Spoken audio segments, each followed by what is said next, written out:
नमस्कार, कार्यक्रम issue of the डेमा स्वागत छ। म उद्धव कुमार कार्की। कार्यक्रम इश्यू अफ द डेमा हामी हरेक दिन विभिन्न विषयको उठान गर्छौं। समस्या र विषयलाई जस्ताको त्यस्तै प्रत्यक्ष रूपमा देखाउँछौं। सुदूरदेखि सिंहदरबारसम्मका हरेक विषयलाई हामी समेट्ने गर्छौं अनि नियामक निकायका अधिकारलाई जिम्मेवार र जवाफदेही बनाउँछौं र नागरिकका समस्या समाधान गर्न प्रयासरत रहन्छौं। कार्यक्रम इश्यू अफ द डेमा आज हामी दक्षिण यात्रा भन्ने विषयमा केन्द्रित हुनेछौं। नेपाल भारत बीच हुने 6औं संयुक्त आयोगको बैठकमा सहभागी हुन परराष्ट्र मन्त्री प्रदीप ग्यावाली भारत प्रस्थान गरेका छन्। नेपाल र भारत बीच लामो समयदेखि संवादहीनताको अवस्थामा यो भ्रमणले सम्बन्ध सुधारमा महत्त्वपूर्ण योगदान दिने अपेक्षा गरिएको छ। दुई देशबीच हुने वार्तामा द्विपक्षीय सम्बन्ध, व्यापार, पारावहन, पर्यटन, कृषि तथा वैदेशिक लगानी, ऊर्जा लगायतका विषयमा छलफल केन्द्रित हुने भनिए पनि मुख्यतया यति बेला सरकारले भारतसँग सम्बन्ध सुधारका लागि यो भ्रमणलाई उपयोग गर्ने प्रयास गरेको देखिन्छ। नेपाली भूभाग, कालापानी, लिम्पियाधुरा र लिपुलेक दशकौंदेखि भारतीय अतिक्रमणमा परेको, तर यसबारे ठोस समाधानका लागि भारत अझै पनि तयार नरहेको अवस्था छ भने नेपाल भारत बीच सीमा विवाद लगायतका विषयलाई समाधान गर्न नेपाल भारतको प्रबुद्ध समूह अर्थात् एपीजी को प्रतिवेदन समेत भारतले अहिलेसम्म बुझ्न मानेको छैन। यस्तो अवस्थामा यो भ्रमण एउटा औपचारिकतामा मात्रै सीमित हुने हो वा साँच्चै नेपालको हितमा र दुई देशको सम्बन्ध सिसिएको बेला त्यो सम्बन्ध सुधारमा नयाँ आयाम बन्ने हो?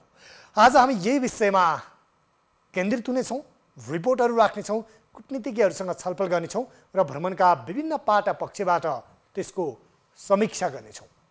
अनि हाम्रा टिभी जर्नलिस्ट जो परराष्ट्र मन्त्री प्रदीप ग्यावालीसँगै जानुभएको छ, उहाँहरूसँग पनि विकसित घटनाक्रम र त्यहाँ हुने कार्यक्रम र भ्रमण सेड्युलका विषयमा पनि थप प्रत्यक्ष कुराकानी गर्नेछौँ। सुरुमा यो रिपोर्टहरू।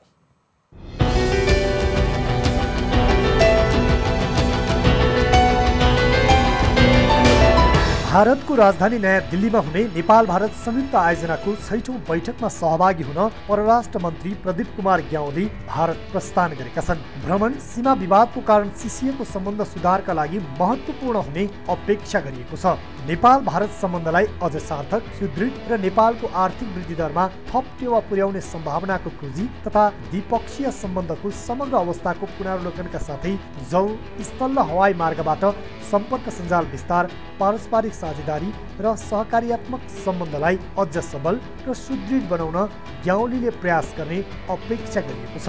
मूलतः सुगौली सन्धि अनुसार लिम्पियाधुरा, लिपुलेक र कालापानी सहितको आफ्नो भूभागलाई समेटेर नेपालले नयाँ राजनीतिक एवं प्रशासनिक नक्सा प्रकाशन गरेपछि केही सिसिएको नेपाल भारत सम्बन्धलाई पुनः हार्दिक बनाउन परराष्ट्र मन्त्री ग्यावालीको यो भ्रमण सफल हुने अपेक्षा पनि गरिएको छ।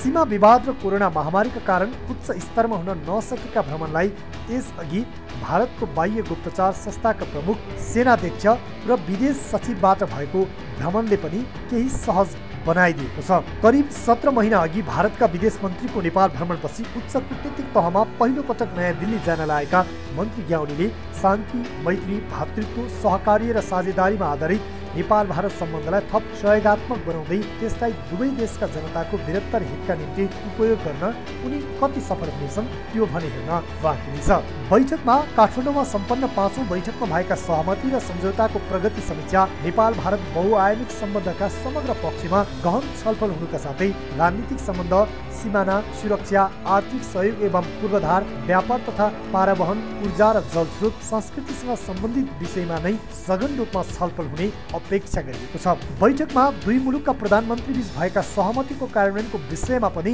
नेपालले जोड दिनेछ।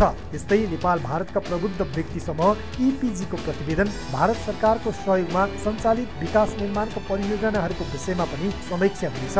महाकाली नदीमा बाँध बनाएर 5000 मेगावाट भन्दा बढी बिजुली उत्पादन गर्ने र दुवै देशका लाखौं हेक्टर कृषियोग्य जमिनमा सिँचाइ सुविधा पुर्याउने 3 दशक पुरानो उक्त परियोजनालाई कागजमा मात्र सीमित नराखेर कार्यान्वयनमा नै जानुपर्ने अडान बैठकको महत्त्वपूर्ण कार्यसूची हुनेछ।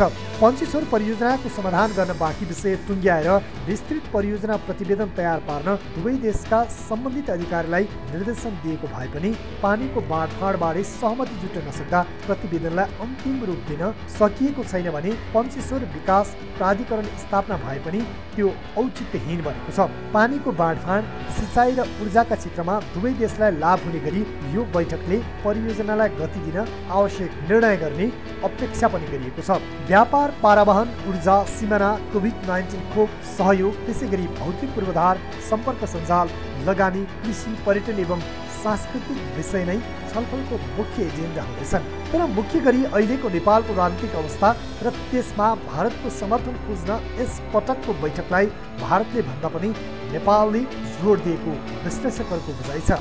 यस पटकको भ्रमण सरकारले दाबी गरे जस्तो कुनै पनि उपलब्धिमूलक नहुने र भ्रमणको औचित्य नरहेको समेत टिप्पणी हुने गरेका छन्। तर दुई मुलुकबीच राजनीतिक संवादहीनताको अवस्थामा यो भ्रमणले दुई मुलुकबीचको चिसोपनलाई कुल डाउन गर्ने अपेक्षा गरेको छ। बैठकमा भारतका लागि नेपाली राजदूत निलाम्बर आचार्य, परराष्ट्र मन्त्रालयका सचिव भरतराज पौड्याल, स्वास्थ्य तथा जनसङ्ख्या मन्त्रालयका सचिव लक्ष्मी अरियाल, परराष्ट्र मन्त्रालयको भारत महाशाखाका प्रमुख यज्ञबहादुर हमालका साथै ऊर्जा, अर्थ, सिँचाइ तथा जलस्रोत, उद्योग, वाणिज्य तथा आपूर्ति मन्त्रालयका उच्च अधिकारी सहभागी छन्। मन्त्री ग्यावालीको टोली माघ 3 गते स्वदेश फर्कने कार्यक्रम छ। मुख्य गरी यति बेला नेपाल र भारत बीचमा एउटा चिसो सम्बन्ध या भनौँ तिक्ततापूर्ण सम्बन्ध रहेको अवस्था छ। विशेष गरी लिपुलेक, लिम्पियाधुरा, कालापानी लगायतका नेपालको नक्सालाई समेटेर नेपालले पुनः नयाँ राजनीतिक प्रशासनिक नक्सा सार्वजनिक गरेपछि नेपाल र भारतबीच संवादहीनताको अवस्था भएको छ र यो संवादहीनताको अवस्थामा यति बेला केही समय अगाडि भारतीय गुप्तचर संस्था रका प्रमुख सामन्त गोयल, त्यसै गरी भारतीय स्थल सेनाध्यक्षदेखि केही महत्त्वपूर्ण व्यक्तिहरूको भ्रमणपछि यति बेला कूटनीतिक तवरबाट 17 महिनापछि या भनौँ यसभन्दा अगाडि 17 महिना अगाडि जसरी भारतीय विदेश सचिव नेपालमा आएको थिए त्यसको 17 महिनापछि परराष्ट्र मन्त्री भारतमा जाँदैछन् र त्यो पनि यति बेला भारतको खास निमन्त्रणा, खास औपचारिक भ्रमण भन्दा पनि यति बेला नेपाल भारत बीच हुने 6औं संयुक्त आयोगको बैठकमा सहभागी हुन यति बेला परराष्ट्र मन्त्री ग्यावाली भारत पुगेका छन् र विशेष गरी यो भ्रमणलाई नेपालले बढी चासो दिएको या भनौँ नेपालले बढी भ्रमण गर्न चाहेको रूपमा अर्थाइएको छ र यति बेला सत्ताको नेतृत्व गरिरहेको या सरकारको नेतृत्व गरिरहेको केपी शर्मा ओली, प्रधानमन्त्री केपी शर्मा ओली नेतृत्वको नेकपा र त्यसै गरी भारतीय संस्थापन पक्ष बीचमा जुन सम्बन्धमा केही दरार उत्पन्न भएको छ र त्यो दरार उत्पन्न भएको सम्बन्धलाई पनि यति बेला आइस ब्रेक गर्ने यो भ्रमणको लक्ष्य रहेको छ। यद्यपि भ्रमणका विषयहरू भने यसअगाडि 5औं बैठकमा भएका सहमति कार्यान्वयन, त्यसै गरी दुई देशका प्रधानमन्त्री बीच भएको सहमति कार्यान्वयन, ऊर्जा, जलस्रोत र पञ्चेश्वर परियोजना लगायतका विषयमा केन्द्रित हुने भनिएको छ र यी विषयलाई कतिको महत्त्वको साथ उठाइनेछ त्यो एउटा विषय हो। सँगसँगै अहिलेको नेपालमा जहाँ प्रतिनिधि सभा विघटनपछि विकसित घटनाक्रम र राजनीतिमा पनि भारतको एउटा सद्भाव होस् भन्ने दुवै पक्ष या भनौँ नेकपाका दुवै पक्षले चाहेको खुल्लमखुल्ला रूपमा उनीहरूले दिएका अभिव्यक्ति र आशयबाट पनि पुष्टि हुन्छ र त्यसले पनि के देखाउँछ भने यति बेला नेपालको विगतमा पोलिटिकल क्षेत्रमा या भनौँ राजनीतिक क्षेत्रमा माइक्रो म्यानेजमेन्टसम्म गर्ने आरोप खेपेको भारतको सक्रियता या भनौँ भारतको सहयोग र समर्थन यति बेला नेपाली राजनीतिक यो परिस्थितिमा मुख्य राजनीतिक दलहरूले चाहेको देखिन्छ र त्यही अर्थ, आशय र भावका साथ यति बेला भारतको सहयोग, समर्थन र सद्भाव रहने गरी, दिल्ली सद्भाव रहने गरी यो भ्रमणलाई उपयोग गर्न खोजेको देखिएको छ। विशेष गरी सरकारले भने यति बेला प्रतिपक्षमा रहेका र नेकपाको प्रचण्ड नेपाल समूहले भने यो भ्रमणको कुनै पनि औचित्य छैन भनेका छन् भने विभिन्न कूटनीतिज्ञहरूले पनि यो भ्रमणको यति बेला कुनै पनि औचित्य छैन र आवश्यकता पनि छैन, बरु सरकारले जबरजस्ती यो भ्रमणलाई यति बेला स्थापित गर्न कोसिस गरेको छ भन्न प्रतिक्रिया दिइरहेका छन्। यति बेला भने हामीसँग दिल्लीबाट टिभी जर्नलिस्ट रिया भण्डारी हामीसँग हुनुहुन्छ र परराष्ट्र मन्त्री प्रदीप ग्यावालीको टोलीसँगै न्युज 24 क्रू पनि यति बेला सहभागी छ। यति बेला टिभी जर्नलिस्ट रिया भण्डारी हामीसँग हुनुहुन्छ। रिया, तपाईँ परराष्ट्र मन्त्री प्रदीप ग्यावालीको टोलीमा सँगै सहभागी हुनुभएको छ। आज बिहान जाँदादेखि यहाँबाट त्रिभुवन विमानस्थलबाट प्रस्थान गर्दादेखि भारतमा अवतरणपछि अहिले के कार्यक्रम भइरहेका छन्? तपाईँहरू कहाँ हुनुहुन्छ? आजको कार्यक्रमको सेड्युल के छ? जानकारी गराउनुहोस् न। हजुर उद्धव, पक्कै पनि आज बिहानदेखि नै हामी काठमाडौँदेखि नै परराष्ट्र मन्त्री प्रदीप ग्यावालीको टोलीसँगै छौँ, न्युज 24 को टोली पनि। र त्यस क्रममा भारतमा नयाँ दिल्लीमा अवतरण गरेपछि आज चाहिँ विशेष केही पनि कार्यक्रम नभएको कारणले गर्दाखेरि, मेन कार्यक्रम भोलि भएको कारणले गर्दाखेरि अहिले मन्त्री ग्यावाली चाहिँ होटल ताजमा हुनुहुन्छ। होटल ताजमा आराम गरिरहनु भएको छ र भोलि चाहिँ नेपाल भारत संयुक्त बैठक छ र त्यसको लागि पनि नेपाल भारत परराष्ट्र स्तरीय संयुक्त बैठकमा भाग लिनको लागि र त्यसमा एजेन्डाहरूको बारेमा तयारी गरिरहनु भएको छ भनेर हामीलाई भर्खरै जानकारी गराउनु भएको छ उहाँकै टोलीको मेम्बरले। र त्यसै क्रममा भोलि हुने कार्यक्रमको लागि के एजेन्डा छ भन्ने चाहिँ प्रमुख विषय र प्रमुख यो सबैको ध्यान गएको विषय जस्तो लाग्छ मलाई। भोलि जुन परराष्ट्र मन्त्री स्तरीय बैठक नेपाल भारत आयोगको बैठक बस्दैछ, त्यसमा चाहिँ कोरोना विरुद्धको खोप अहिले नेपालको लागि एकदमै आवश्यक भएको, किनकि छिमेकी मुलुकहरूले जनवरी 16 देखि भारतले नै कोरोना विरुद्धको खोप अभियान सुरु गर्दैछ, तर नेपालमा अहिलेसम्म कुन खोप आउँछ भन्ने थाहा छैन। त्यसकारणले यो मेन मुद्दा भनेको अहिले कोरोना विरुद्धको खोप र सीमा विवादको बारेमा छलफल अघि बढाउनु नै अहिले मेन मुद्दा रहेको छ। र त्यही एजेन्डाहरू लिएर अहिले परराष्ट्र मन्त्री ग्यावाली भारत आइपुग्नु भएको हो। र त्यसै क्रममा अहिले स्वास्थ्य सचिव र परराष्ट्र सचिव लगायतका अधिकारीहरू पनि यहाँ हुनुहुन्छ। र त्यसै गरी यहाँको जुन हामीले केही बेर अगाडि मात्रै यहाँको राजदूतावासमा पनि बुझ्दाखेरि के एजेन्डा छ त भनेर राजदूतावासलाई पनि हामीले सोधेका थियौँ। उहाँहरूले के तयारी गरिरहनु भएको छ भन्दाखेरि उहाँहरूको पनि मेन तयारी जुन केही दिन अगाडि मात्रै प्रधानमन्त्री केपी शर्मा ओलीले हाम्रो जुन सीमा विवाद छ त्यसलाई चाहिँ अहिले परराष्ट्र मन्त्रीको भारत भ्रमणको क्रममा त्यसलाई सुल्झाउने, त्यसलाई पनि छलफलमा ल्याउने भन्नुभएको थियो र त्यो पनि एउटा एजेन्डा मेन रहेको छ। र कोरोना विरुद्धको खोप त्यो पनि अहिले खोप सम्झौता यही भ्रमणको क्रममा गरिहाल्ने भनेर स्वास्थ्य सचिव आउनुको कारण पनि मेन खोप सम्झौता रहेको छ। उद्धव, अब यो भ्रमणका विषयमा दुई देश बीचको यो सम्बन्धमा जुन दरार आएको थियो तिक्तता, यसलाई आइस ब्रेक रूपमा पनि एउटा हेरिएको छ। 17 महिनापछि यो कूटनीतिक स्तरको भ्रमण भइरहँदा, औपचारिक भ्रमण भइरहँदा अथवा सेड्युलमा यो जुन हाम्रो संयुक्त आयोगको बैठकको यो कार्यसूची अन्तर्गत नै यो भ्रमण भइरहँदा यसलाई बहुआयामिक रूपमा हेरिएको छ। यो भ्रमणको विषयमा विश्लेषण त धेरै विषयमा विश्लेषण होलान्।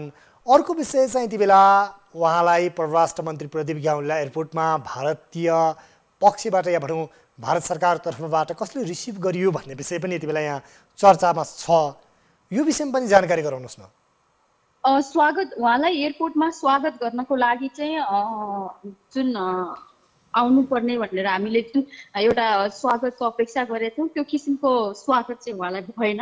किनभने एउटा सामान्य नेपाल भारत हेर्ने एउटा नियोगको कर्मचारीहरू आएर उहाँलाई स्वागत गरिएको थियो र जुन हामीले एउटा उहाँको भव्य स्वागत होला भन्ने जुन एउटा आशा अपेक्षा गरेका थियौँ त्यो किसिमको स्वागत परराष्ट्र मन्त्री ग्यावालीको यहाँनिर भएन।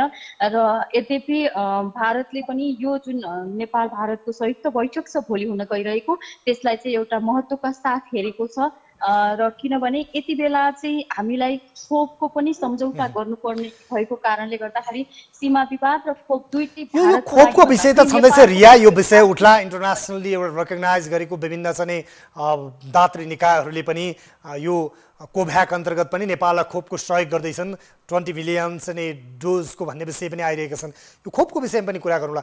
विशेष गरी यति बेला सीमा विवादको कारणले गर्दा दुई देशमा यो सम्बन्ध चाहिँ थमिलिरहँदा, सम्बन्धमा दरार आइरहँदा यसभन्दा अगाडि इपिजी अर्थात् नेपाल भारत दुवै मुलुकका प्रबुद्ध व्यक्तिहरू सम्मिलित चाहिँ जुन एपीजी छ, त्यो एपीजीको प्रतिवेदन पनि सीमा लगायतका समस्या समाधान गर्नको लागि बनेको प्रतिवेदन भारतीय प्रधानमन्त्री नरेन्द्र मोदीले बुझ्न मानेका छैनन्।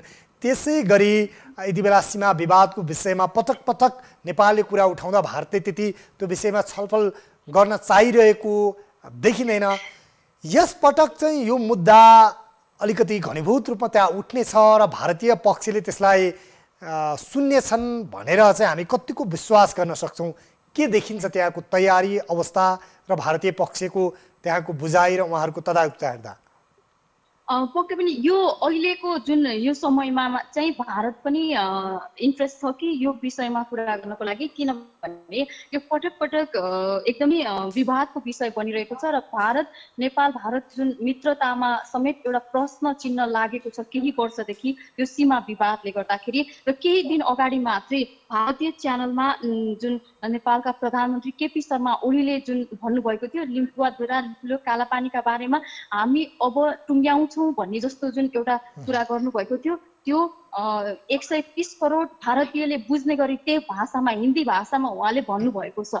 अब यो सीमा विवाद पक्कै पनि सुल्झाउनको लागि भारत पनि इन्ट्रेस्टेड छ, किनभने भारत पनि इच्छुक छ भनेर हामीले केही बेर अगाडि मात्रै बुझ्दाखेरि बुझियो उहाँहरूले भन्नु। अब रिया यो विषय त रह्यो, यो विषयमा हामी तपाईसँग केही बेर पछि पनि जोडिनेछौँ।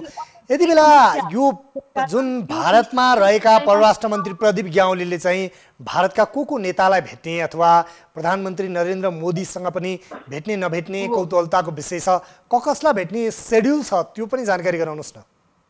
भारतीय विभिन्न राजनीतिज्ञहरूसँग भारतीय विभिन्न राजनीतिज्ञहरूसँग चाहिँ भेटघाटको कार्यक्रम बनेको छ र उहाँले यहाँका भारतका प्रधानमन्त्री नरेन्द्र मोदीलाई पनि भेट्नको लागि एउटा समयको माग गरिरहनु भएको छ र भेट्ने कार्यक्रम आज बेलुका सम्म तय हुनेछ भनेर हामीलाई जानकारी प्राप्त भएको छ। आज बेलुका फाइनल हुनेछ कि भोलिको लागि चाहिँ प्रधानमन्त्री नरेन्द्र मोदीसँग परराष्ट्र मन्त्री गेवालीको भेटघाट हुनेछ कि छैन, त्यस लगायत अन्य नेताहरूसँग अन्य राजनीतिज्ञहरूसँग भेटघाट त हुने नै छ उहाँको, किनकि जुन परराष्ट्र मन्त्री स्तरीय बैठक हुँदैछ त्यो बैठक पश्चात थोप सम्झौता हामीलाई गर्नुपर्नेछ, सीमा विवाद सुल्झाउनु पर्नेछ त्यही बैठकबाट। त्यसैले पनि यो पालिको भ्रमणलाई परराष्ट्र मन्त्री गेवालीको भ्रमणलाई एकदमै महत्त्वका साथ र एउटा उपलब्धिका साथ उपलब्धि आउने हिसाबले एउटा लिएको छ। रिया, यहाँलाई यो जानकारीको लागि धेरै धेरै धन्यवाद। केही समयपछि पुनः यहाँसँग हामी जोडिनेछौँ। उहाँ हुनुहुन्थ्यो टिभी जर्नलिस्ट रिया भण्डारी दिल्लीबाट र हामीलाई उहाँले परराष्ट्र मन्त्री प्रदीप ग्यावालीको टोलीसँगै सहभागी रहेर त्यहाँको गतिविधिको विषयमा जानकारी गराउँदै हुनुहुन्थ्यो। र यति बेला भने हामीसँग परराष्ट्रविद कूटनीतिज्ञ हिरण्यलाल श्रेष्ठ जोडिनु भएको छ, उहाँसँग थप संवाद गर्नेछौँ। हिरण्य सर, यहाँलाई स्वागत छ। यति बेला भेषबहादुर थापा जोडिनु भएको छ। हिरण्यलाल श्रेष्ठसँग हामी केही बेरपछि कुराकानी गर्नेछौँ। प्रबुद्ध समूह इपिजीका नेपाल संयोजक भेषबहादुर थापा हामीसँग अहिले जोडिनु भएको छ। भेषबहादुर सर, यहाँलाई स्वागत छ इस्यु अफ द डेमा।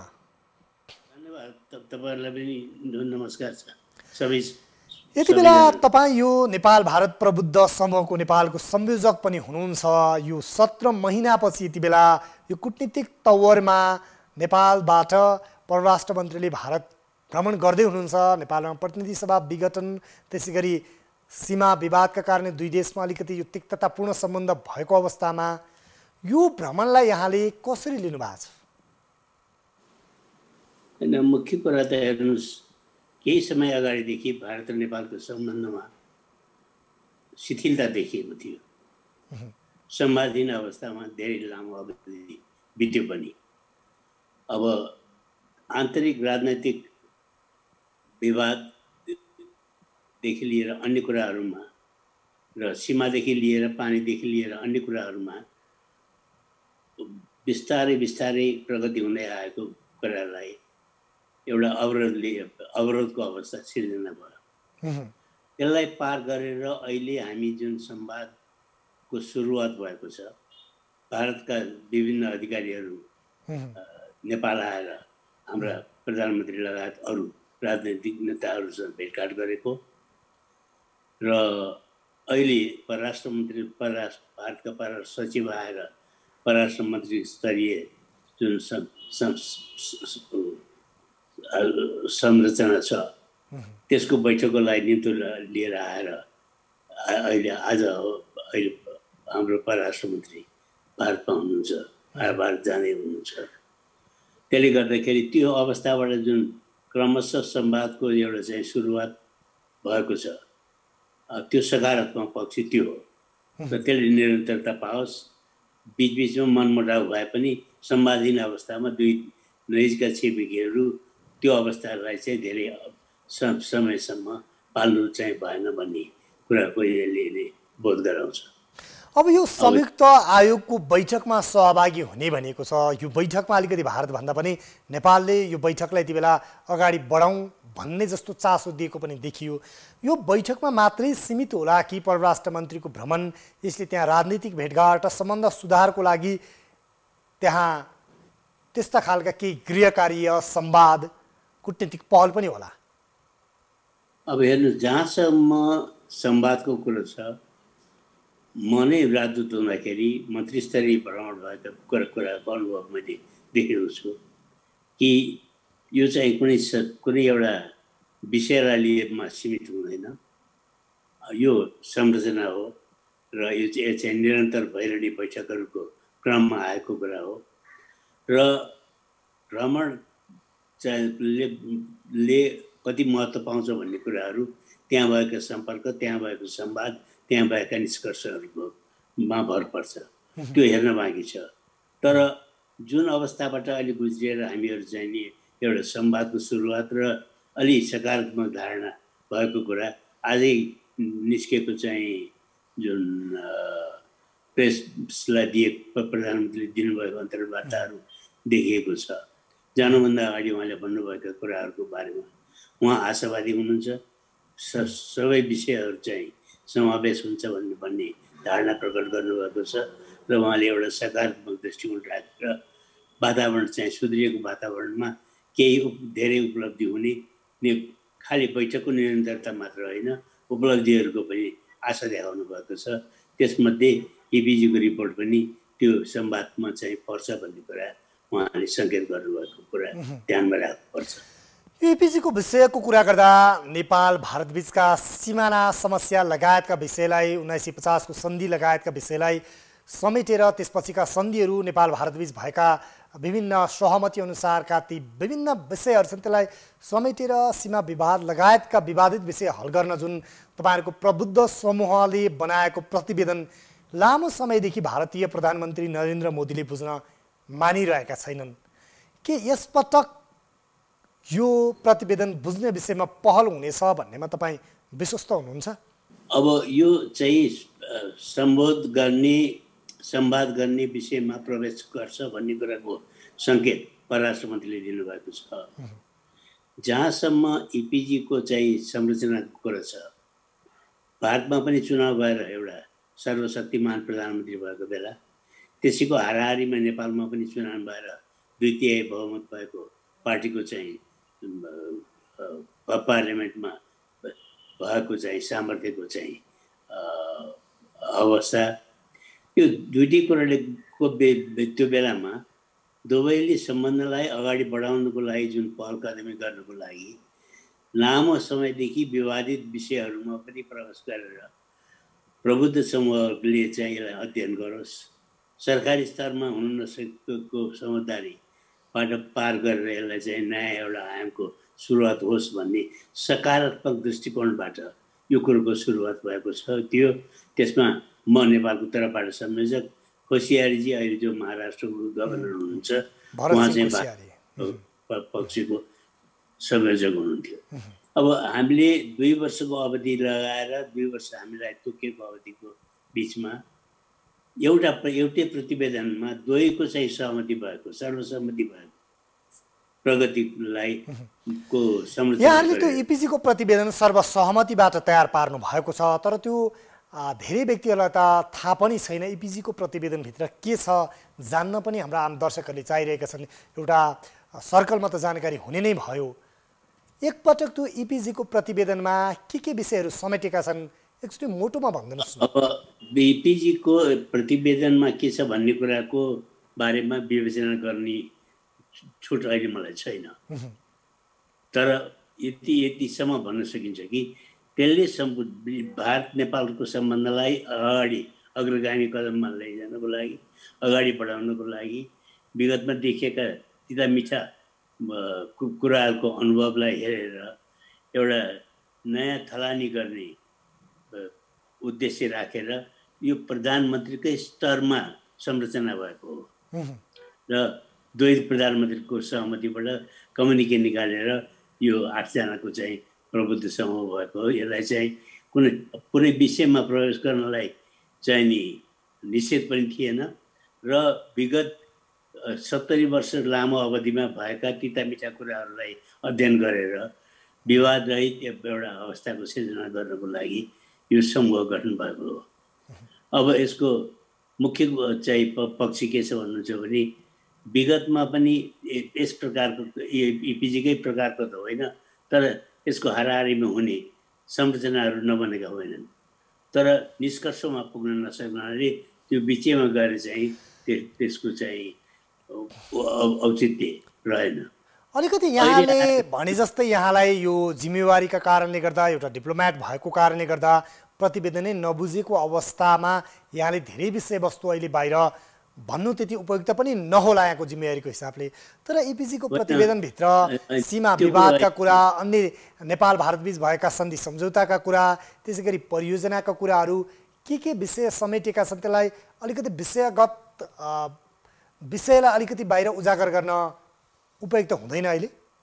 होइन, बिचमा इपिजीको बैठक सकिने बित्तिकै हरेक पटक भएको प्रगति, ती विषय कुन विषयमा अगाडि बढेको छ भन्ने कुराको जानकारी सञ्चारको माध्यमबाट नेपाली र भारतीय जनतालाई हामीले दिँदै आएको कुरा यो यथार्थ छ। तर यतिसम्म भन्न सकिन्छ कि सीमादेखि लिएर, पानीदेखि लिएर, आवजावदेखि लिएर अन्य विषयहरूमा विगतमा भएका कुराहरूबाट थलानी हुने, निष्कर्षको चाहिँ पहिचान नहुने अवस्थाबाट यी गहन विषयहरूमा चाहिँ यी कुराहरूलाई समावेश गरेर अगाडि बढायो भने सम्बन्धमा सुधार मात्र होइन, दुवै देशको प्रगतिमा पनि यो कार्यको आधार हुनसक्छ भन्ने धारणा राखेर यो प्रतिवेदन तयार भएको छ। मैले अघि पनि भने यसमा भएका विशेष जानकारी दिनको लागि मलाई छुट छैन, किनकि यो चाहिँ दुवै पक्षको बैठक हो। र अब यो यति लामो समयसम्म भारतीय प्रधानमन्त्री नरेन्द्र मोदीले इपिजीको प्रतिवेदन बुझ्न आनाकानी गर्नुको कारण चाहिँ के हुन सक्छ? यो कहिलेसम्म बुझाउनु पर्ने तपाईँहरूसँग त्यस्तो कार्यतालिका सेड्युल थियो?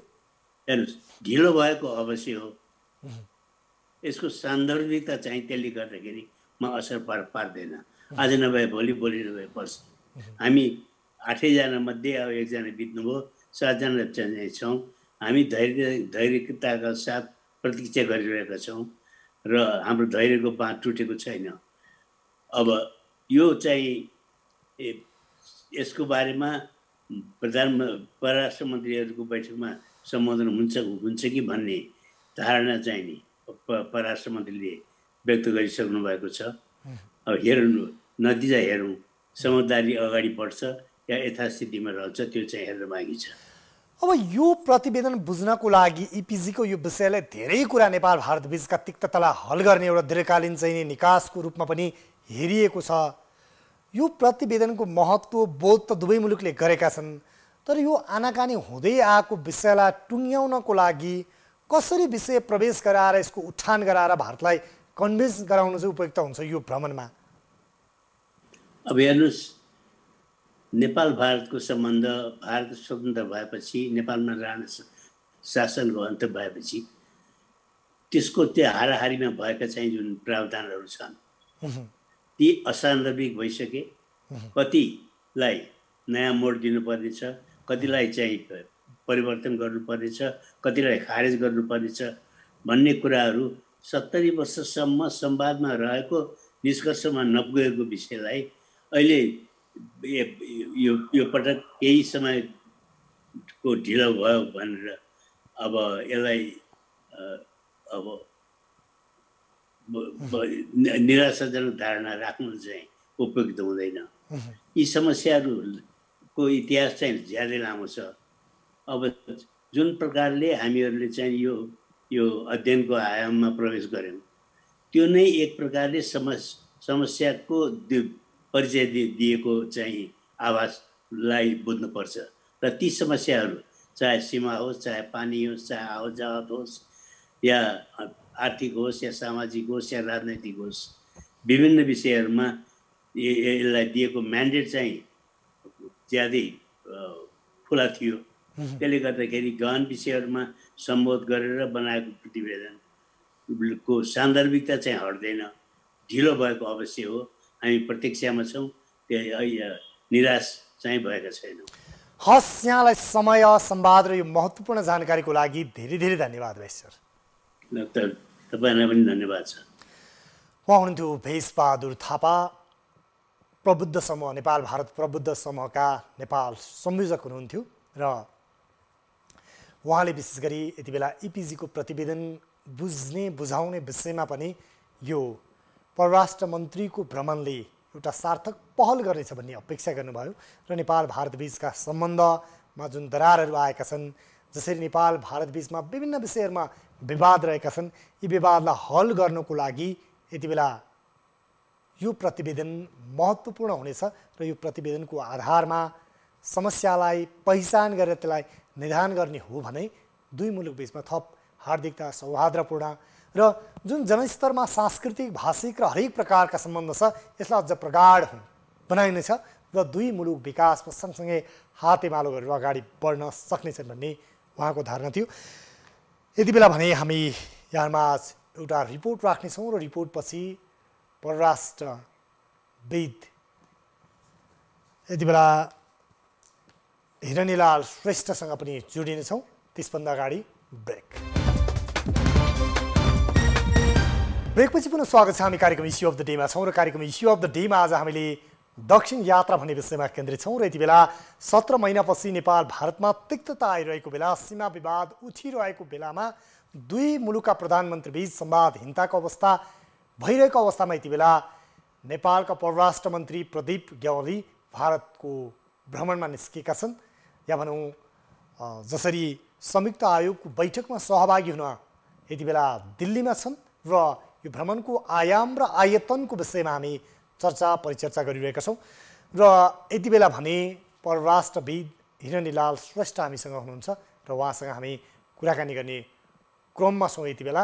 र विशेषतः हामीले यति बेला नेपाल भारत दुई मुलुकको सम्बन्धलाई हेर्ने भने निकै प्रगाढ छ, तर केही कारणले गर्दा यो दरार उत्पन्न भइरहँदा यसलाई कसरी सल्टाउने र पुनः हार्दिकतासहित सम्बन्धलाई पूर्ववत अवस्थामा फर्काउने भन्ने विषय यति बेला दुवै मुलुकको चासोमा परेको छ। यद्यपि त्यसका सूत्र र पहल कदमी कसरी लिने भन्ने चाहिँ आफ्नै बुझाइरहेका छन्।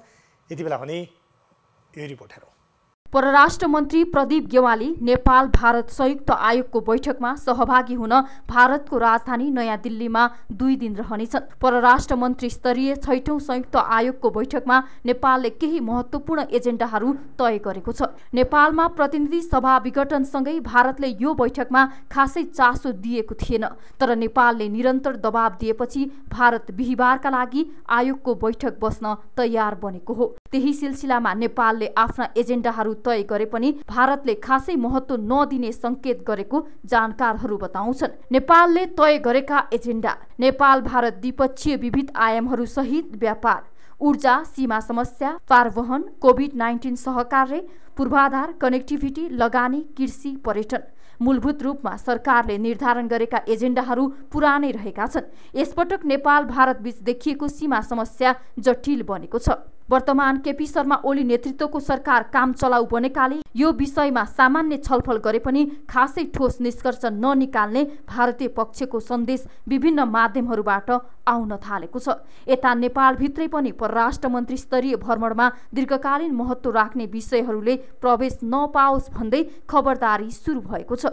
बुधबार मात्र अख्तियार दुरुपयोग अनुसन्धान आयोगका पूर्व प्रमुख आयुक्त सूर्यनाथ उपाध्याय, पूर्व मुख्य सचिवहरू डाक्टर सोमलाल सुवेदी, लीलामणि पौडेल, पूर्व राजदूतहरू सहित 15 जना नागरिक अगुवाहरूले परराष्ट्र मन्त्रीको भारत भ्रमण आवश्यक नरहेको बताएका छन्। भ्रमण नै तय भएको अवस्थामा उनीहरूले परराष्ट्र परराष्ट्र मन्त्री प्रदीप गेवालीलाई भारत भ्रमणका बेला दीर्घकालीन असर पर्ने सम्झौता नगर्न र वार्तामा सचेत रहन सुझाएका छन्। गेवाली काम चलाउ सरकारको मन्त्रीको हैसियतमा भारत जान लागेकाले उनले कुनै पनि त्यस्ता सम्झौतामा हस्ताक्षर गर्न नहुने उनीहरूको जिकिर छ। परराष्ट्र मन्त्री गेवाली नेपाल भारत संयुक्त आयोगको बैठकमा सहभागी हुनेछन्। त्यसपछि उच्च स्तरीय राजनीतिक भेटघाटका लागि उनी शुक्रबार दिल्लीमै रहने कार्यक्रम छ। नयाँ दिल्ली स्थित नेपाली दूतावासका अनुसार भारतीय प्रधानमन्त्री नरेन्द्र मोदीसँग पनि भेटवार्ता गर्ने सम्भावना रहेको छ। बिहीबार अपराह्नसम्ममा भारतीय प्रधानमन्त्री मोदीसँगको भेटवार्ता निश्चित हुनेछ। त्यसका अलावा अन्य राजनीतिक भेटघाटको लागि पनि तयारी रहेको दूतावासले जनाएको छ। यसरी भारतको भन्दा नेपालको चाहनामा यो भ्रमण भएको टिक्का टिप्पणी भइरहँदा यो भ्रमणलाई कूटनीतिज्ञहरूले कसरी लिएका छन् र कसरी अब भ्रमण भइसकेपछि त्यसलाई थप उपलब्धिमूलक बनाउनु पर्छ र नेपालको प्रस्तुतिकरण र एजेन्डा कस्तो हुनुपर्छ, यति बेला हिरण्यलाल श्रेष्ठ कूटनीतिज्ञ परराष्ट्रविद हामीसँग हुनुहुन्छ। हिरण्य सर, यहाँलाई स्वागत छ इस्यु अफ द डेमा। नमस्कार, धन्यवाद। हामीले भन्दै आएका छौँ यहाँहरूका टिप्पणीहरू, परराष्ट्र मामिलामा यहाँले दिएका दृष्टिकोणहरू निकै सान्दर्भिक पनि हुने गरेका छन्। यति बेलाको यो परराष्ट्र मन्त्रीको भ्रमण चाहिँ आवश्यकता नै थिएन भन्ने खालका विभिन्न कूटनीतिज्ञ, त्यसै गरी पूर्व मुख्य सचिवहरूले, परराष्ट्रविदहरूले भनेको पनि बाहिर आयो। तपाईँ के भन्नुहुन्छ, यो भ्रमण यति बेला आवश्यकता छ या छैन? 15 जना वक्तव्य जारी गर्ने मध्ये म पनि हो त्यो समूहमा।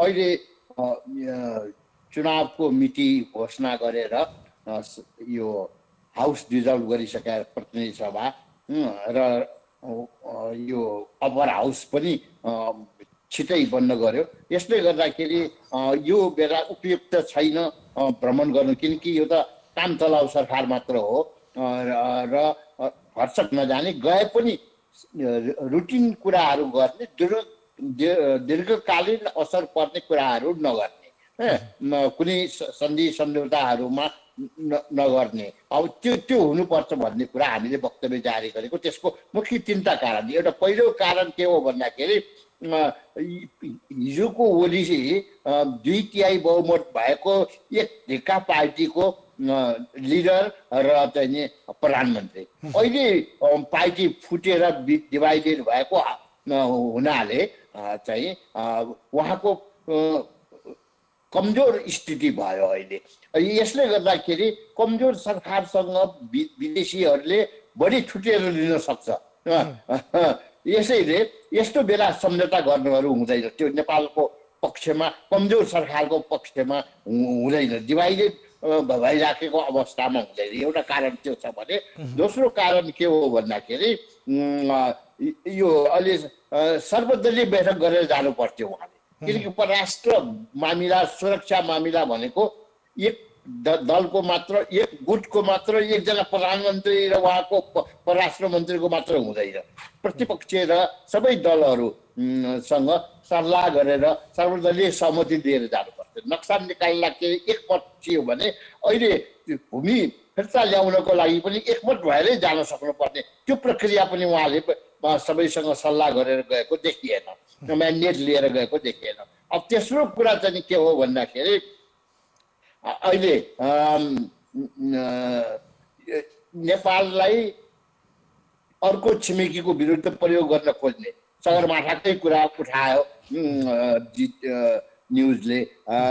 हुन त एक किसिमले रिग्रेट प्रकट गरिसक्यो, तथापि चाहिँ नि अनावश्यक विवादहरू उठाएर कालापत्थरसम्म गएर जसरी भिडियो बिना अनुमति गर्यो, त्यसरी चीन र नेपालको बिचमा कन्फ्लिक्ट होस्, त्यहाँ पनि सिमानाको कुरा, सगरमाथाको कुराहरू उठोस् भन्ने उनीहरूको चाहना देखिन्छ।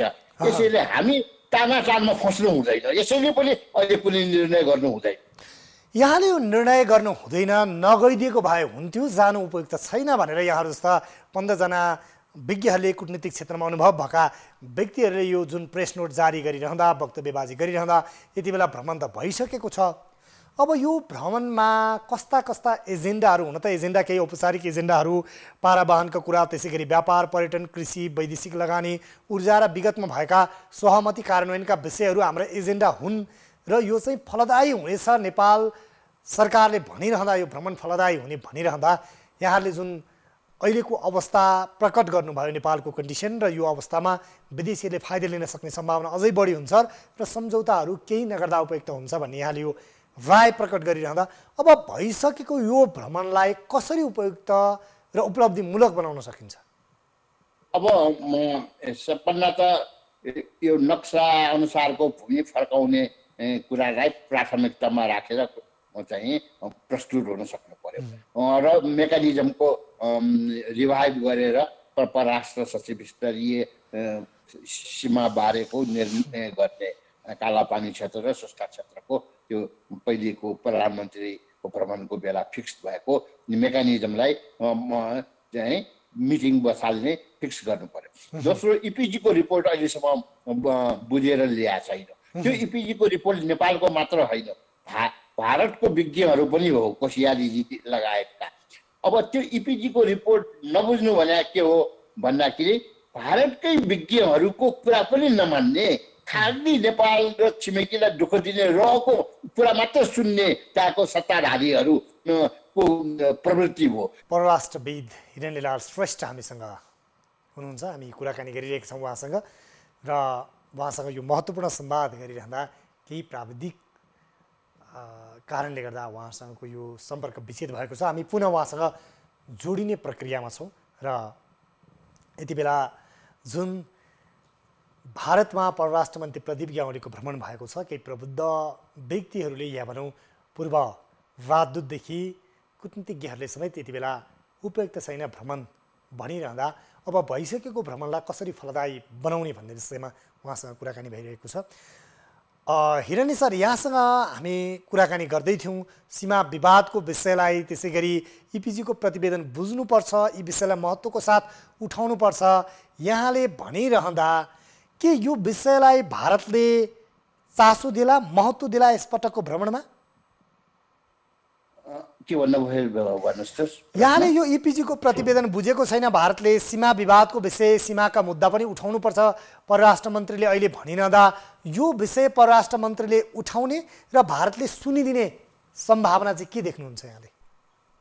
अब पहिले भन्दा सुन्ने अवस्था त आएको छ, डरोसँग सुनाउन सक्नु पर्यो, खुट्टा नकमाइकन। एउटा त्यो छ भने अर्को इपिजीको नबुझेको किन भन्दाखेरि भारतको पनि विज्ञ, नेपालको पनि विज्ञको साझा डकुमेन्ट हो।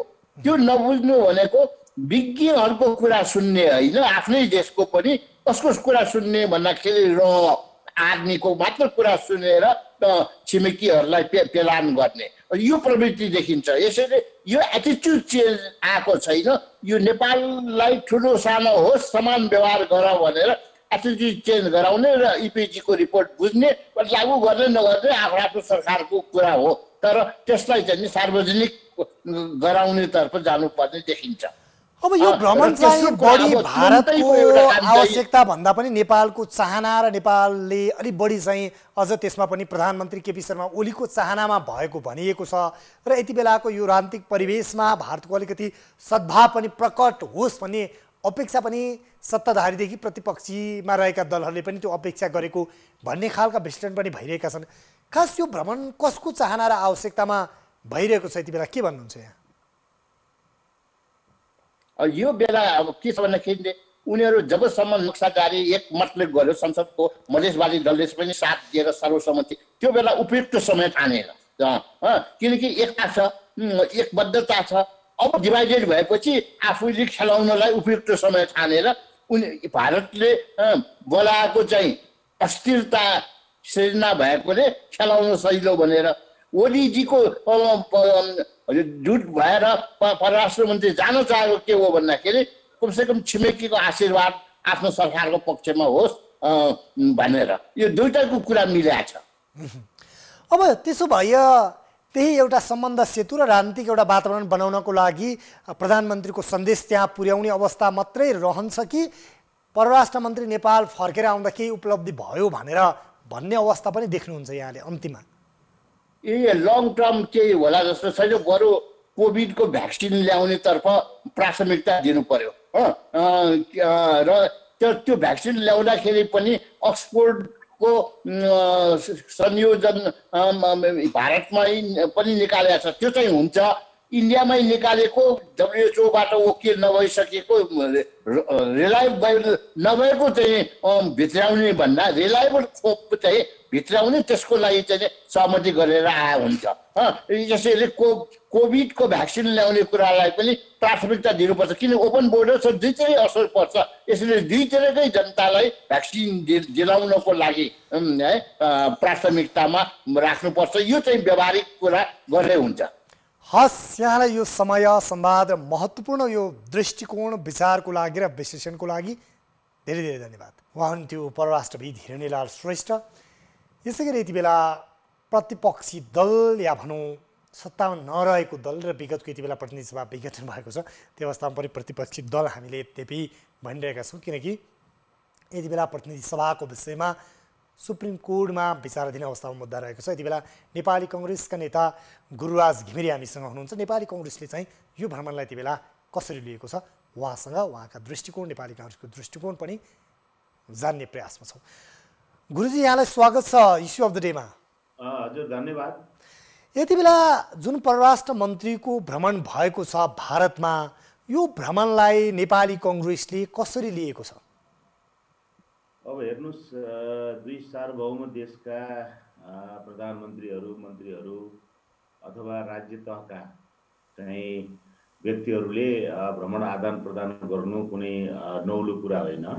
यो परम्पराको निरन्तरतामै यस्ता भ्रमणहरू हुने गर्छन्, यसैको पछिल्लो कडी हो भन्ने मलाई लाग्छ। तर अहिलेको भ्रमण नेपालको राजनीतिक परिस्थिति बदलिएको सन्दर्भमा हुँदैछ र नेपालको राजनीतिक परिस्थिति अहिले असाधारण छ र प्रधानमन्त्रीले संविधानको चाहिँ उल्लङ्घन गर्नुभएको छ र असंवैधानिक कदम चाल्नु भएको छ र असंवैधानिक रूपबाट चाहिँ हाम्रो सार्वभौम संसदको विघटन गरिएको छ बलपूर्वक। यस्तो बेलामा सरकार काम चलाउमा परिणत भएको छ र नेपाल भारत सम्बन्ध धेरै जटिल मोडमा छ र नेपाल भारतको जुन दौत्य सम्बन्ध स्थापना भयो 1947 को जुन 13 मा, त्यस यताका वर्षहरूमा निकै ठुलो उतार चढावपूर्ण चाहिँ यात्रा छ हाम्रो राजनीतिक सम्बन्धको यात्रा। अहिले त्यो पेचिलो मोडमा छ। यस्तो बेलामा भारतसँग चाहिँ कुराकानी गर्नु एउटा कुरा हो, संवादको ढोका खुल्नु एउटा कुरा हो, तर अहिले नै चाहिँ द्विपक्षीय सम्बन्धका बारेमा चाहिँ एउटा बाटो लिनु, एउटा कदम चाल्नु अथवा एउटा निर्णयमा पुग्नु चाहिँ अहिले उपयुक्त हुँदैन। भ्रमणलाई मैले कुनै अनौठो रूपमा लिएको छैन। कामचलाउ परराष्ट्र मन्त्रीको हैसियतमा चाहिँ नि कहिलेकाहीँ अरू योभन्दा अगाडिका पूर्ववर्ती सरकारका नेताहरूले पनि भ्रमण गरेका छन्। त्यसैले यो कुनै नौलो भ्रमण होइन, भ्रमणै चाहिँ अन्यथा होइन। तर कोभिड-19 अथवा कोरोना विरुद्धको चाहिँ नि खोपका विषयमा चाहिँ सम्झौता गर्ने अथवा दैनन्दिन चाहिँ नि प्रशासनिक कामसँग जोडिएका कुराहरूका विषयमा कुराकानी र सम्झौता गर्ने एउटा कुरा हुनसक्छ, तर दीर्घकालीन चाहिँ नि राष्ट्रिय जीवनमा असर गर्ने खालका चाहिँ नि निर्णयहरू चाहिँ नि सन्धि सम्झौता चाहिँ अहिले हुन सक्दैन। अब यो भ्रमण यति बेला कतिपय विश्लेषक विज्ञहरूले नगर्दा उपयुक्त हुन्छ भनेको अवस्था छ। यहाँले भने जस्तै दीर्घकालीन महत्त्वका विषयहरू उठान गर्नु यति बेला उपयुक्त हुँदैन, सन्धि सम्झौता पनि भनिरहँदा अब यो भएको भ्रमणलाई कसरी उपलब्धिमूलक बनाउन सकिएला, कुन कुन एजेन्डालाई अलिकति नेपालले बढी जोडबल दिएर चाहिँ उठान गर्नु पर्ला, के लाग्छ यहाँलाई? होइन, अब यो हाम्रो जटिलतम मोडमा उभिएको अथवा चाहिँ गुज्रिरहेको चाहिँ जुन सम्बन्ध छ यसलाई सुधार गर्नै पर्छ। भारत नेपालको चाहिँ राज्यको सीमाङ्कन नहुँदैदेखिको हजारौँ वर्ष पुरानो हाम्रो चाहिँ नि सामाजिक, सांस्कृतिक, धार्मिक, परम्परागत सम्बन्ध भएको देश हो भारत र तीनतिरबाट हामी चाहिँ नि वेष्टित छौँ, भारत वेष्टित छौँ। समुद्रसम्म पुग्नका लागि चाहिँ नि हामीले भारतकै बाटो भएर जानुपर्छ र बार बार हामीले व्यापार र पारवहनको जुन सन्धि पनि हामीले गरेका छौँ र चाहिँ हामीले भूपरिवेष्टित राष्ट्रले पाउने जुन अन्तर्राष्ट्रिय प्रचलन अनुसारको सुविधा पाउने कुरामा पनि हामी बेला बेलामा चाहिँ नि अप्ठ्यारो र व्यवधान झेल्दै आएका छौँ। त्यसैले हाम्रो सम्बन्धमा धेरै चाहिँ नि जटिलताहरू छन्। यसका सन्दर्भमा चाहिँ नि कुराकानी गर्दैखेरि चाहिँ आपत्ति हुँदैन, कुराकानी गर्नुपर्छ। मूलतः पछिल्लो समयमा कालापानी लगायतका चाहिँ नि विषयमा चाहिँ नि धेरै ठुलो गम्भीर हाम्रो विवाद छ। हाम्रो भूभागलाई भारतले आफ्नो सीमाभित्र राखेर नक्सा प्रकाशन गरेपछि यो चाहिँ नि विवाद चुलिएको हो, चर्किएको हो। त्यसपछि हामीले पनि आफ्नो चाहिँ नि भूभाग राखेर नक्सा प्रकाशन गरिसक्यौँ। संसदले नै त्यो पास गरिसक्यो। राष्ट्र एक ढिक्का भएर त्यसलाई चाहिँ नि अगाडि बढाउने काम गर्यो र त्यस लगायत चाहिँ नि सुस्ता लगायतका 71 ठाउँमा हाम्रो सीमा मिचिएको छ र बलपूर्वक मिचिएको छ। रातारात चाहिँ नि जङ्गे पिलरहरू सार्ने काम, 10 गजा मिच्ने काम, यी कामहरू निरन्तर रूपबाट भइराखेको छ र एउटा समान हैसियत भएको, भूगोलमा ठुलो होला, जनसङ्ख्यामा ठुलो होला, विकासमा अगाडि होला, तर नेपाल सार्वभौमिकताको दृष्टिबाट चाहिँ नि भारतभन्दा पछाडि छैन र अनन्य चाहिँ नि घनिष्ठ मित्र पनि हो र यस्तो चाहिँ देशलाई, यस्तो चाहिँ छिमेकीलाई चाहिँ बलपूर्वक चाहिँ नि थिच्ने काम चाहिँ भारतबाट हुँदै आएको छ। पछिल्लो समयमा यो क्रम बढेको छ। यस विषयमा चाहिँ खुलेर काम चलाउ हैसियतमै रहेका भए पनि परराष्ट्र मन्त्रीले कुरा गर्नुपर्छ र इपिजीको प्रतिवेदनको सन्दर्भ पनि छ। नेपाल भारत विज्ञ समूहले जुन बनाएको तयार गरेको प्रतिवेदन चाहिँ अहिले बुझ्ने काम भएको छैन। अब यसलाई चाहिँ नि चाँडोभन्दा चाँडो बुझ्ने र सम्बन्धमा कहाँ दरार आएको, यसलाई कसरी सुधार गर्न सकिन्छ। किनभने विश्व महाशक्ति बन्ने दौडमा लागेका चाहिँ नि छिमेकी राष्ट्रले चाहिँ यी कुराहरूमा ख्याल पुर्याएन भने, आफ्ना छिमेकी राष्ट्रहरूसँगकै सम्बन्धलाई चाहिँ राम्रो बनाउन सकेन भने उसकै चाहिँ प्रगतिमा आगामी यात्रामा चाहिँ व्यवधान पैदा हुने हो। हामी त विकासशील छौँ, अगाडि बढ्दै गरौँला र अरू देशहरू सँग पनि उसले नेपाल जस्तै चाहिँ सम्बन्ध सुधार गरेर अगाडि बढ्नुपर्छ। यी चाहिँ सबै पक्षहरूका बारेमा चाहिँ परराष्ट्र मन्त्रीले चाहिँ कुरा गर्नुपर्छ। अब कति कुरा गर्न सक्नुहुन्छ? एक प्रकारले नेपालको चाहिँ राजनीति चाहिँ अहिले एकदमै भताभुङ्गो र लथालिङ्ग भएको बेलामा चाहिँ नि उहाँ नै मन्त्री भएको चाहिँ मन्त्रीमण्डलका प्रधानमन्त्रीले चाहिँ असंवैधानिक कदम चालेको बेलामा कति आत्मविश्वासपूर्वक कुरा गर्नुहुन्छ? संसद भत्काएर चाहिँ नि त्यो संसद भत्काउने निर्णयको पक्षमा उभिएको एउटा मन्त्रीले चाहिँ नि भारत गएर कति चाहिँ नि आत्मविश्वासपूर्वक कुरा गर्न सक्नुहुन्छ त्यो मलाई थाहा छैन, तर उहाँले सके जति चाहिँ कुरा गर्दा नै राम्रो हुन्छ। हस्, यहाँलाई यो समय र संवादको लागि धेरै धेरै धन्यवाद। समयको सीमितताको कारणले गर्दा हामीले अलिकति यहाँको लामो समय विचार लिन सकेनौँ। हामी आगामी दिनमा पनि यहाँसँग जोड्नेछौँ। यहाँलाई धेरै धेरै धन्यवाद।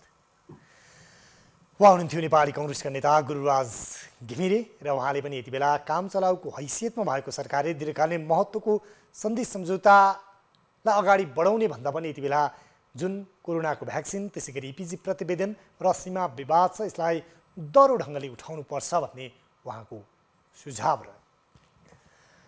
कार्यक्रम इस्यु अफ द डेमा आज हामीले विशेष गरी दक्षिण यात्रा भन्ने विषयमा केन्द्रित रह्यौँ र यति बेला परराष्ट्र मन्त्री प्रदीप ग्यावालीको भारतमा भ्रमण भएको छ र विशेष गरी संयुक्त आयोगको 6औं बैठकमा सहभागी हुन यति बेला परराष्ट्र मन्त्री ग्यावाली भारतमा छन्। यो भ्रमणलाई भारतले भन्दा पनि प्रधानमन्त्री केपी शर्मा ओलीको चाहना र वर्तमान नेपालको राजनीतिक परिस्थितिको आवश्यकताको आधारमा जोडबल गरिएको भनिएको छ र यो भ्रमण यति बेला 6औं संयुक्त आयोगको बैठकको बहानामा प्रधानमन्त्री केपी ओलीको सन्देश भारतीय समकक्षी नरेन्द्र मोदीलाई पुर्याउने चाहनाको रूपमा पनि हेरिएको छ। जे भए पनि यति बेला यो भ्रमण भएको छ, यो उपलब्धिमूलक होस् र नेपालका हितमा परराष्ट्र मन्त्रीले निश्चय पनि आवाज उठाउनु हुनेछ र विषयहरूलाई उठान गर्नेछ भन्ने हामी सबैको अपेक्षा छ र यो भ्रमण निश्चय पनि देशका लागि, राष्ट्रका लागि र दुई मुलुकको हितमा होस्, हाम्रो चाहना यही छ। कार्यक्रम इस्यु अफ द डे आजलाई यति नै। कार्यक्रमबाट म उद्धव कुमार कार्की लगायत सम्पूर्ण युनिट बिदा हुन्छौँ। नमस्कार।